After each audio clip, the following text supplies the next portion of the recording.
Hello, everybody. Today I'm going to do a review of Moon Knight, the first episode by Disney+. Unfortunately, once again, Hollywood has chosen not to hire experts, but allow assistants to just Google things. So I'll point out some mistakes in here regarding as well as hieroglyphs and some mythology to give you a little more accuracy. So let's dive in and have a look at the scenes. This big metal hook, right? And you'd go up the old nozzle and all the organs would come out except for the heart. Now, this explanation isn't actually accurate. What the Egyptians did was they took the copper rod at the time that they had, or bronze, and they entered it right through the nose and broke the nasal cavity and went up to the brain. And what they did is they tore at the brain and removed small pieces and extracted it that way. But sometimes what they also did was they spun around the hook in a circle, and that liquefied the actual brain, and then they drained it out of the nose. Now, the hook didn't actually go down to the organs from the nose. That was a whole different process. What they did was a small incision on the abdomen on the side, and from there, they actually extracted the four major organs that went into canopic jars: the lungs, the liver, the intestines, as well as the stomach. They did actually take out the heart, but only to clean the body, prepare it, and then put the heart back in again. So that's the more accurate explanation of the mummification process. How come? Because they believed you needed your heart to be judged in the underworld, and only the worthiest would be allowed to pass through the field of reeds. This part was accurate. The heart was necessary in the Hall of Judgment to weigh it against the feather of Ma'at. If they balanced out, then you were found to be true of voice and justified, and you were allowed to enter into the afterlife or the field of reeds. Hi, Captain. But no, I want to tell you that the banners and the posters of the Ennead. The what? The Ennead, you know, like the supergroup of Egyptian gods. You know, you got Horus, Osiris, Tefnut, Shu. He is accurate in saying that there were 9 gods of the great Aeneid, or the Egyptian word for Pesajet, but Horus was normally not included.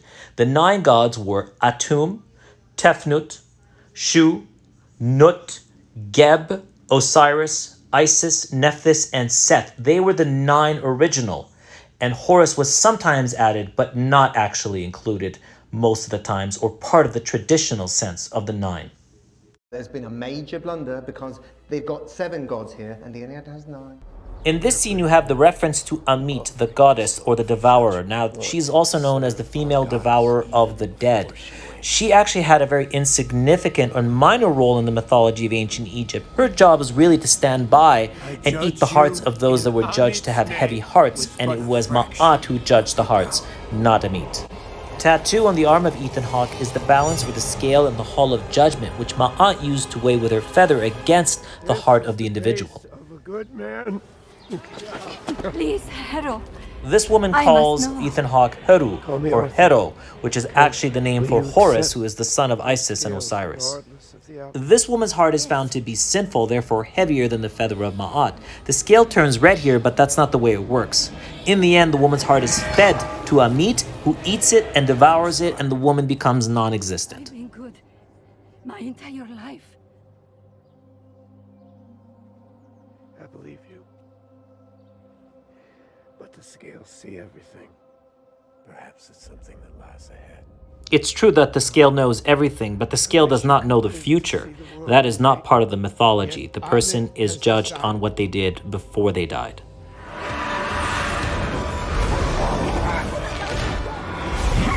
Here you have the appearance for the first time, I can only assume, of the god Khonshu, the moon god, but unfortunately isn't 100% accurate. Usually Khonshu is represented as a person or a child with a sidelock on his head and with a beard, or Egyptian beard.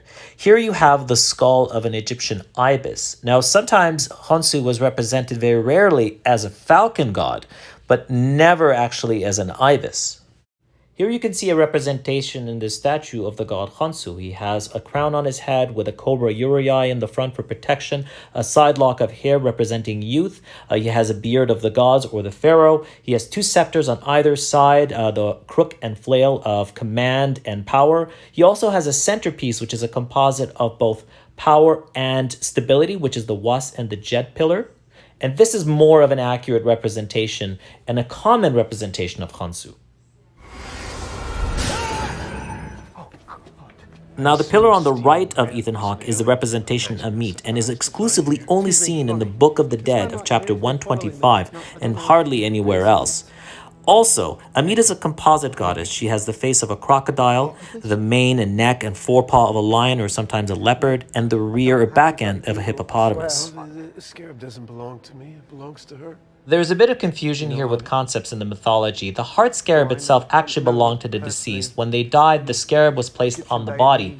Now, when they entered the underworld itself and they came to the Hall of Two Truths, the scarab had a spell on the back known as spell 30B. This would actually lie to the gods and tell the heart not to turn against its owner, and therefore would not be heavier than the feather of Ma'at. So the Egyptians actually had little tricks of the trade to prevent themselves from being thwarted by their own hearts in the Hall of Judgment, so their hearts are not eaten by the goddess Ammit, and therefore they die and do not enter the field of reeds. Had Ammit been free, she would have prevented Hitler and the destruction he wrought.